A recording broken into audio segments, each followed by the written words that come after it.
Le chou chinois. Alors, le chou chinois, on s'en est servi, vous avez vu, pour des recettes avec de la viande farcie. Et là, la surprise, c'est qu'il me reste encore du chou chinois blanchi. Et on va vous montrer une belle entrée avec une farce de mozzarella, de burrata, de tomates d'antan, parmesan, pesto. C'est le bonheur. Va bene. Le chou chinois, on le met dans ce sens-là.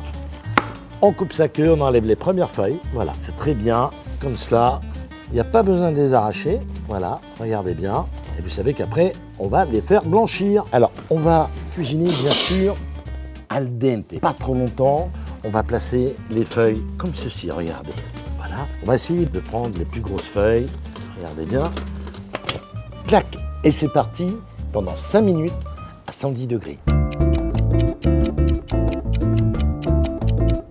Notre cook expert de Magimix nous a fait un excellent travail. Il nous a blanchi des feuilles de chou chinois. On va les retirer gentiment. C'est magnifique. On va le poser sur une assiette.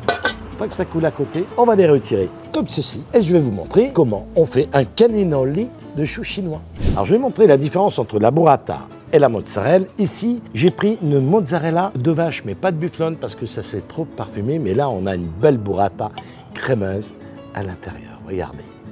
Voilà ce qui va vous donner un peu le dynamisme de cette farce. Donc, on va y ajouter bien sûr un peu de parmesan, toujours du grana padano, un pesto délicieux à base de basilic, de pignon de pin, d'huile d'olive, un tout petit peu de sel. Ici, on a 6 morceaux. Je vais aider la burrata qui est crémeuse et parfumée. Alors, la burrata, elle est fabriquée toujours dans les poules. Elle n'est pas fabriquée à Naples, la burrata. À Naples, c'est la mozzarella. C'est différent. Donc, je vais y mettre ici, dans mon cul de poule, la burrata. Je vais prendre toute ma mozzarella. Je vais ici, alors moi, vous savez, j'ai des mains, l'astuce d'ado, c'est des mains de cuisinier. Voilà, j'y ajoute ici 2 cuillères, voilà. Je suis toujours généreux, on aurait dû mettre 2 cuillères à soupe d'huile d'olive, mais on va en mettre un peu plus. J'y ajoute ici mon petit pesto. Alors le pesto, la région du pesto en Italie, c'est dans la Liguria. C'est à partir de Ventimille jusqu'à Genova. On dit le pesto alla genovese. Ecco qua, vous avez vu. Ensuite, un peu de poivre. J'ajoute pas de sel dans le pesto, c'est déjà un peu salé. Et il y a du parmesan dans le pesto et j'ai rajouté du grana padano ici, vous l'avez vu. Je prends mon smeg.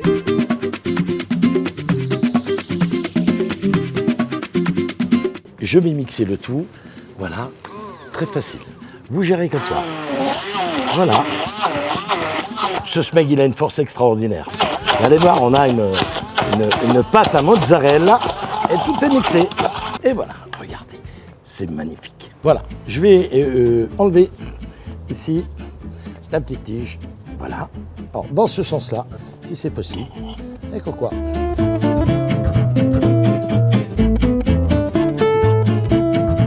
Le dressage, très facile. On va prendre ici assiette de présentation. On y va. On met, si possible, 3 belles feuilles là-dedans. On va y ajouter ici. Voilà. Ok. On n'oublie pas ici la farce de la burrata, mozzarella et pesto. Un peu d'huile d'olive. Petite feuille de basilic dedans. Voilà. Et là, on recouvre avec directement une feuille. Et voilà. Les parfums d'Italie, la mozzarella, la burrata, le pesto. Et c'est pas fini. Toujours pas oublier sa belle petite feuille de basilic, regardez ça. Et voilà, et je mets ici. Voilà, il faut que ça brille. Il faut oser avec l'huile d'olive, toujours oser. Et on termine ici par... Voilà. Bon appétit! L'astuce du chef, oui. Mais le secret du chef, oh. Non. Facile à nettoyer, vous voyez, c'est de l'inox. C'est vraiment un matériel hyper costaud. De l'eau tiède, pas de l'eau très chaude. Au départ, on le nettoie avec l'eau tiède et on termine avec l'eau chaude.